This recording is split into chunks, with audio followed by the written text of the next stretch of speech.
Hi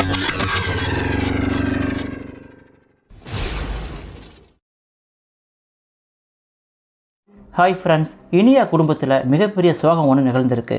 அதாவது அமுதாலாம் ஒரு மனுஷியே கிடையாது, அவளாம் இந்த பூமியில் வாழவே கூடாது அப்படின்னு நினைக்கிறாங்க. நம்ம வீடியோவுக்கு ஒரு லைக் கொடுத்துருங்க. ஏன்னா அமுதா தன்னுடைய மகளை இளங்கோவை கட்டி வச்சு இந்த வீட்டில் மருமகளாக இருக்கணும், நான் இந்த வீட்டுக்கு ராணியாக இருக்கணும் அப்படின்னு ஆசைப்பட்டு அநியாயமாக யாழ்னியோட கர்ப்பத்தை கலைக்கிறதுக்கு எல்லா முயற்சியும் எடுத்து கடைசியில் கௌரி ஆசாசியாக தன்னுடைய மருமகளுக்கு செஞ்சு கொடுத்த பாயசத்தில் யாருக்கும் தெரியாமல் விஷத்தை கலந்து யாழ்னியோட குழந்தையை கலைச்சிட்டா அமுதா. இந்த செய்தியை கேட்டு எல்லாருமே கொஞ்சம் அதிர்ச்சி ஆகிட்டோம். நல்லசிவம் குடும்பத்துக்கு இனியா யாழினி 2 பேரும் அக்கா தங்கச்சியாக இருந்து அந்த வீட்டுக்கு மருமகளாக போனது எல்லாருக்கும் தெரியும். அந்த வீட்டுக்கு 2 பேரும் மருமகளாக போனதுலேருந்து நம்ம நல்லசிவம் 2 மருமகளையும் நல்ல பாம்பு கொத்துற போல் கொத்துக்கிட்டு இருந்தார். 10வது குறைக்கு இனியாவோட அப்பாவையும் பயங்கரமாக அசிங்கப்படுத்திட்டு இருந்தார். இதெல்லாம் பார்த்து அந்த குடும்பத்தில் அமுதா ரொம்ப சந்தோஷப்பட்டாங்க. எப்படியாவது யாழினியை இந்த குடும்பத்திலேருந்து விரட்டிட்டு இளங்கோவுக்கு தன்னுடைய மகள் ஸ்வேதாவை கட்டி வைக்கணும்னு சொல்லி பயங்கர ஆசைப்பட்டாங்க. அதுக்காக யாழினிக்கும் இளங்கோவுக்கும் குழந்தை பிறக்கல அப்படிங்கிற சம்பவத்தை அமுதா கையில் எடுத்துக்கிட்டு, இவன் இந்த வீட்டுக்கு மறுபடியாக வந்திருக்கா, உங்கள் வீட்டுக்கு வாரிசு பெற்றுக் கொடுக்க மாட்டா, அதனால் என் பொண்ணு ஸ்வேதாவை இளங்கோவை கட்டி கொடுங்கன்னு சொல்லி பயங்கரமாக ஆசைப்பட்டாங்க. அதனால் நம்ம நல்ல சிவமோ, ஆமாம் இந்த வீட்டுக்கு வந்த யாழினி ஒன்றும் வேலைக்கு ஆகாதவோ, அவள் ஒரு மலடி, அவள் டாக்டர் கேட்கும் பொழுது இவளுக்கு குழந்தைய பிறக்காதுன்னு சொல்லிட்டாங்க. அப்படி இருக்கும் பொழுது இவளாம் இந்த வீட்டுக்கு எதுக்கு மருமகளாக வரணும்னு சொல்லி நம்ம நல்ல சிவம் யாழினியை கொட்டுன்னு கொட்டிட்டு இருந்தார். இந்த சூழ்நிலையில் யதார்த்தமாக நம்ம யாழினி கர்ப்பமாயிட்டாங்க.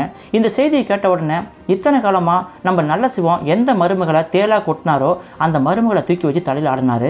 இதையெல்லாம் பார்த்துக்கிட்டு இருந்த அமுதாவுக்கு வயிற்றெரிச்சல் அதிகமாகிடுச்சு.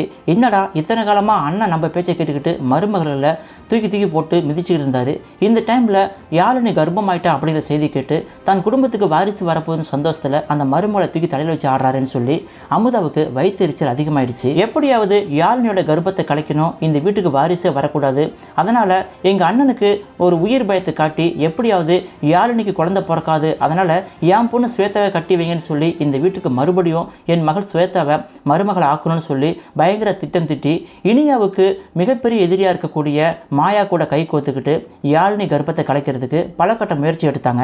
மாயாவை பொறுத்த வரைக்கும் மாயாவோட அப்பா இறந்து போனதுக்கு முக்கியமான காரணம் இனியா தான் அப்படின்னு சொல்லி தப்பாக புரிஞ்சுக்கிட்டு இனியா வாழ்க்கையில் மண்ணள்ளி போடணும். அவளுக்கு இப்போ எல்லாம் சந்தோஷம் என்னன்னா, தன்னுடைய அக்கா யாழினி கர்ப்பமாக இருக்கா, அந்த கர்ப்பத்தை கலைச்சிட்டோம்னா இனியாவுக்கு மனசு துடிக்கும், அவள் சந்தோஷத்தில் மண்ணள்ளி போடலான்னு சொல்லி திட்டம் திட்டுறாங்க.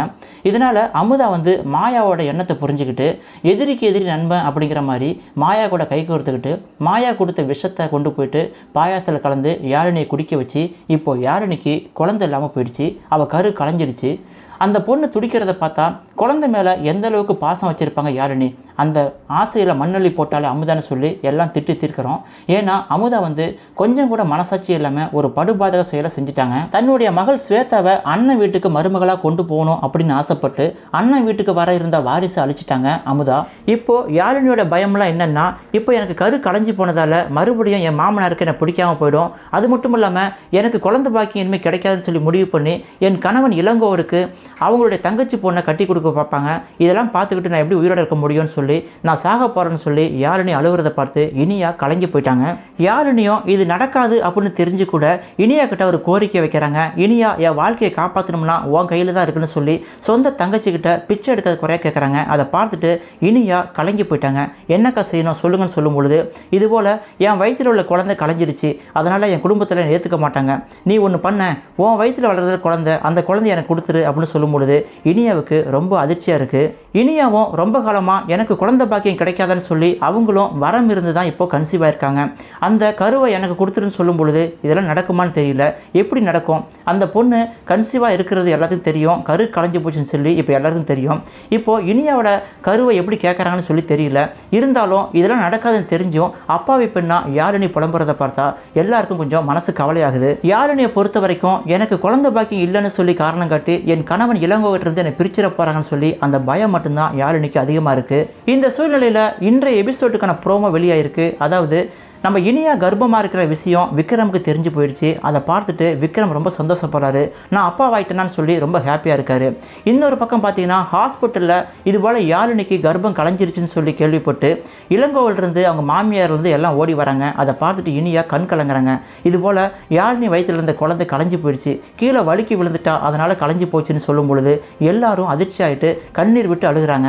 இதுக்கப்புறம் இனியா குடும்பத்தில் என்ன நடக்க போகுதுன்னா மிகப்பெரிய பிரச்சனை வெடிக்க போகுது.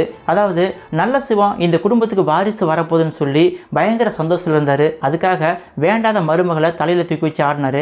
இப்போது அதே மருமகள் யாழினி குழந்தை பெற்றுக்க முடியலன்னு சொல்லி கேள்விப்பட்டு நல்ல சிவம் மறுபடியும் கடுப்பாக போகிறாரு. ஹாஸ்பிட்டலில் டாக்டர்ஸ் எல்லாம் யாழினியோட உடம்பை செக் பண்ணி பார்த்துட்டு யாழினி கர்ப்பம் தரிச்சதே பெரிய விஷயம், அவளுக்கு இனிமேல் கர்ப்பம் தரிக்காது, அவளுக்கு தாய்மை அடைகிறதுக்கான பாக்கியமே இல்லைன்னு சொல்ல போகிறாங்க. அதை கேட்டுட்டு யாழினி துடிச்சு அழுவ போகிறாங்க. ஆனால் நல்ல சிவம் என் குடும்பத்துக்கு எப்படியாவது வாரிசு இருந்தால் வந்தாகணும், ஏன்னா அந்த வாரிசு மூலமாக தான் என் உயிருக்கு இருக்கிற கண்டம் போகும், அதனால் என் குடும்பத்துக்கு வாரிசு கண்டிப்பாக வரணும்னு சொல்லி முடிவு பண்ணி இளங்கோவுக்கு தன்னுடைய தங்கச்சி பொண்ணு அமுதாவை கட்டி வைக்க போகிறாரு.